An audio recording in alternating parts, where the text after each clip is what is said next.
नमस्कार, आप देख रहे हैं इंडिया सावधान न्यूज और मैं हूं आपके साथ मानवी ठाकुर।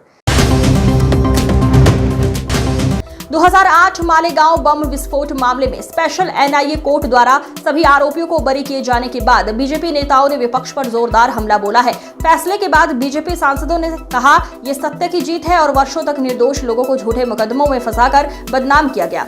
बीजेपी ने सीधे तौर पर कांग्रेस और अन्य विपक्षी दलों पर निशाना साधा, ये कहते हुए कि राजनीतिक लाभ के लिए राष्ट्रभक्तों को आतंकवादी बताने का प्रयास किया गया। पार्टी प्रवक्ताओं ने ये भी कहा कि कोर्ट के फैसले से साफ है कि पूरा मामला सुनियोजित राजनीतिक साजिश का हिस्सा था। वहीं बीजेपी सांसदों ने सवाल उठाया कि क्या अब कांग्रेस माफी मांगेगी। उन्होंने ये भी मांग की है कि ऐसे मामले में झूठे आरोप लगाने वालों के खिलाफ भी कार्रवाई होनी चाहिए ताकि भविष्य में कोई निर्दोष न्याय से वंचित न हो।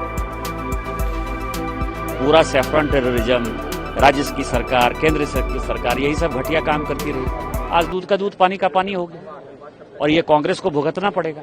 और शिवसेना की तोड़फोड़ जो हुई, एकनाथ शिंदे साहब भी इसी कारण से निकले। उनको लगता था कि ये मुस्लिम पॉलिटिक्स कर रहे हैं। जिस तरह से असदुद्दीन ओवैसी ने ट्वीट किया है कि जो इस केस में जो वकील थी रोहिणी सालियान, उन्होंने पहले ही एनआईए पे आरोप लगाया था कि वो सॉफ्ट। अरे क्या उस वक्त तो पाकिस्तान ब्लास्ट कर रहा था ना भाई। यहाँ के लोगों से तो कोई मतलब नहीं है ना। 2011 की जो ब्लास्ट हुई, 2012 की जो ब्लास्ट हुई, 2013 की जो ब्लास्ट हुई या 2008 में जो घटना हुई, सब तो पाकिस्तान स्पॉन्सर्ड था ना। तो पाकिस्तान के टेररिस्ट को पकड़ने के बदले आप हिंदुस्तान के लोगों को क्यों दोष दे रहे थे। हम तो आज भी कर रहे हैं कि हिंदुस्तान में जो रहता है, जैसे ओवैसी साहब हैं, इस घटना के पहलगांव घटना के बाद यदि किसी ने सबसे ज्यादा भारत माता की जय लगाया तो ओवैसी साहब ने लगाया ना। यहाँ हिंदू मुस्लिम सिख ईसाई सभी मिलकर रहते हैं, उसके ऊपर तो कोई क्वेश्चन नहीं है। लेकिन पाकिस्तान के लोग जो टेररिस्ट एक्टिविटी करते हैं, उन्होंने ये ब्लास्ट किया और आपने सैफरन टेररिज्म के नाम पर जो है भारत में दंगा फसाद मचाने की कोशिश की। कांग्रेस एक्सपोज हुई। तत्कालीन गृह मंत्री पी चिदम्बरम थे, उसके लिए दोषी है ना। इसीलिए तो उनको पता था कि क्या होने वाला है। परसों से जो उन्होंने बोलना शुरू किया कि पाकिस्तान ने ही ये अटैक किया पहलगांव में, इसकी क्या गारंटी है। ये कांग्रेस की मानसिकता दिखाती है ना। हमको समझ में नहीं आता, हम खुश हों कि दुखी हों। क्योंकि बहन हमारी दीदी प्रज्ञा, साध्वी प्रज्ञा मेरे बगल वाली सीट में वहीं बैठती थी पिछले सदन में। पैरालाइज उनका शरीर तो पूरा वेजिटेबल कर दिया। और बाकी अक्यूजों के परिवार के साथ 17 साल में क्या होगा, उनके बच्चों की जिंदगी पे क्या होगा, वो माता पिता उन पर क्या बीती होगी जिनके बच्चे सारे, जिनको आरोप मढ़ा गया था। आज उनका जवाब दे, उस 17 साल कौन लौटाएगा उनकी लाइफ से। तो कांग्रेस की जितने आला कमान जो नेता रहे, जिन्होंने भगवा आतंकी शब्द दिया गया था, उनको जवाब देना है।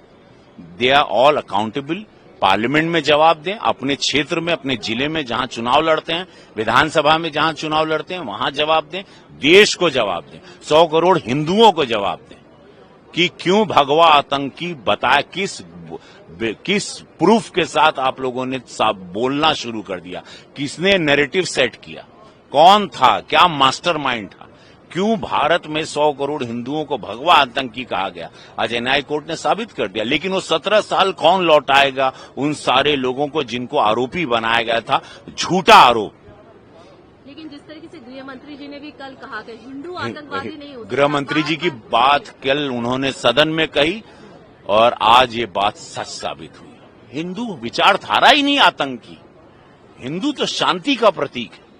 वो कैसे किसी को मार सकता है, कैसे को बॉम्ब लगा सकता है, वो कैसे ब्लास्ट कर सकता है। तो ये बहुत दुखद है।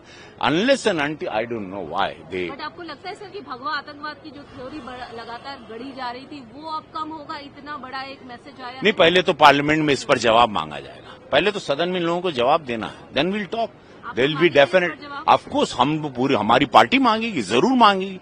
इन लोगों से पूछा जाएगा कि आप जवाब दीजिए, क्यों भगवा आतंकी, क्या नैरेटिव, किसके बोलने पे ये साजिश रची गई।